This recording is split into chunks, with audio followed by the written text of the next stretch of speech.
All right, so this is part three. Spirit wanted me to go ahead and release a part three on tactics to handle energies or entities that can get past Archangel energy. If you haven't been following parts 1 and 2, I recommend going back and watching that. This probably will be longer than a minute, so if you need to speed my voice up, you can hit the little button. It'll speed me up a little bit. Let's talk about mental bombardment, right? That's a huge area that they hit me with all the time. Whatever this energy is, works in rotations and works in pairs. Now, whether this is a group of people sending it from whatever source, or, again, you're kind of lit up like a Christmas tree when you start working on your spiritual, your aura, your auric field lights up like a Christmas tree, right? On a dimensional level. These things can start attracting to you, right? Just by default, right? It doesn't necessarily have to be somebody sending it. You're just going to light up, right? So just be ready, right? So this is some tactics that has helped me deal with the mental onslaught. Now, here's what I've noticed. Now, I do very mentally tasking multiple businesses that require a lot of mental focus, right? A lot of objectivity, a lot of mental focus, right? So that's the area that I am hit with the hardest, right? It's something will get slung at you to get you off base emotionally, to get you in the wrong headspace. Or here's what I've noticed, and let me know how exercise in, how the exercise in video 2 is going for you guys. In the comments, let me know how that's going for you this week. Any challenges, let me know.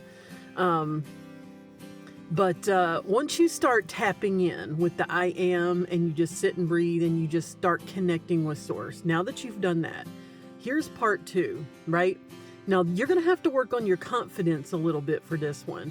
So you're going to treat this energy as if it's a person standing in front of you. Just imagine it. Whether you feel like it's imaginary, who gives a shit? Your brain does not know the difference. That's a medical fact. Right? Go back and watch some old, clips of Bruce Lee, right? He even talked about it in a lot of his videos. Medical fact, your brain does not know the difference. Sometimes if you have a very vivid imagination, the same chemical responses start to activate in your brain. Now, here's where it gets critical. Let's say a mental bombardment pops in your head, imaginary scenario. Now, you may be pissed off at your family, your friends for no apparent reason because you got a mental image popped in your head from out of the middle of damn nowhere. Now, I've done that. I'm like, what the hell is this? And then I started to recognize, not only is this not my energy, where the hell is this coming from? It'll be anywhere from spicy images to aggravating scenarios, and none of it fucking happened in the 3D. And I'm like, where the hell is this coming from? So step 1, right? You got to keep working on your connection with source, right? Keep doing that, the deep breathing and the I am. Now, step 2 is to out loud. It doesn't work as well if you do it in your head. I think for me, it does. This is just a personal thing. It does work a little better for me if I say it out loud. Now, just be prepared to look real stupid at the Walmart, right? Just get ready for it. The level of confidence you need to have with this is pretend like you're, a rock star at a Halloween concert benefit, right? That's the level. Like, you roll in there looking crazy with all the confidence in the universe. That's the level of confidence you kind of need to have. So if you don't have that yet, you need to maybe do some mirror work, some shadow work in the mirror. Like, pump the brakes on this one a little bit if you're not at that level yet, because you need to mean it with your whole chest when you start this process, right? So if you're not there, work on your confidence first. That means standing in front of a mirror for just a minute or 2 every day and saying, things like, I love you, over and over and over until it sinks into your chest. I am confident. I am loved. I am successful in every area of my life, right? Start saying the I am statements. So we're going to take the I am to the next level now, do this in front of a mirror, right? That's why it was important to do step 1 and 2, That's why it was the other videos important, because you want to get that connection first, get it down pat. And now you got to stand in front of a mirror, start working on your confidence, right? If you're there, if you're that level of confidence and you're ready to start this part of the exercise, you're going to tell that mental bombardment where to go shove it, right? So you're going to treat it as if it's a person standing in front of you, whether it's there or not. Your brain doesn't know the difference. So you're going to say, I acknowledge this energy is not mine. That's important. You have to bring awareness to the fact that whatever the hell this mental bombardment is that you're getting every day, or emotional bombardment, is not your energy. This is not my energy. I revoke your access. And you need to say it like you're going to go at it in the schoolyard, right? They took your lunch money and you're going to sock it to them. That's the exact energy you need to bring. It's not a pretty please. No. They stealing your lunch money, your mental, you know what I mean? Like, pretend like you at school and you just got your lunch money stolen, right? It's the same energy, right? They're stealing your mental, or stealing your emotional, or stealing your energy. Treat it accordingly, right? Your access is revoked. This energy is not mine.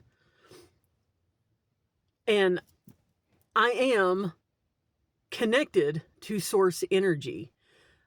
My vibration is increasing. The higher it gets, I am becoming untouchable. And so it is. Now, if you want to get extra spicy with that, the ending, you can loop in the elements, right? If you know, you could say, by the power of fire, air, land, and sea, so mote it be. Don't say amen at the end of that sentence, right? That's a whole nother video that I'm going to have to do. Stop saying amen at the end of every sentence. That is a man-made thing that Yeshua did not actually do. Go back and reread that passage. He said amen in front of the sentence, not at the end, right? He never said that at the end, but that's something that came afterwards. Why the hell do we do that, right? Stop saying that. That's just a hot tip for my praying folks, right? Yeah, that I've got more hot tips on that one. But yeah, try acknowledging the energy is not yours. You're going to confront the energy and revoke its access, right? Then you're going to say an I am statement to represent where you're at energetically. I am becoming untouchable. I am source energy actualized in a human body. Bam. And watch that shit go bye-bye in a heartbeat. In a heartbeat, it'll be that fast. Now, here's the thing. You're going to have to do this multiple times. And yeah, you are going to look a little silly at the grocery store. I do not give a shit at this point. I am like, get the hell out of my energy space. Get the hell out of my auric field. Get the fuck out. And that's the energy you need to bring to this. Because if you're like me and you've gotten to the point to where you've literally tried everything, start looking stupid. Because it really does work. Who gives a shit at this point if you're feeling better, right? Hope this helps. Sorry about the lingo, but I want to emphasize a specific energy here, right? Hope this helps. Let me know how that goes. Let me know how exercise in the previous video is going in the comments. And be blessed, especially with the winter storm coming, guys. I think we had an eclipse last night. Do some cleansing. Do some salt cleanse baths, right? To keep your cleansing process. Don't stop that. We're getting ready to do Mercury retrograde next month, and it's going to be a doozy, right? So get your salt, Epsom salt baths ready, right? Be blessed.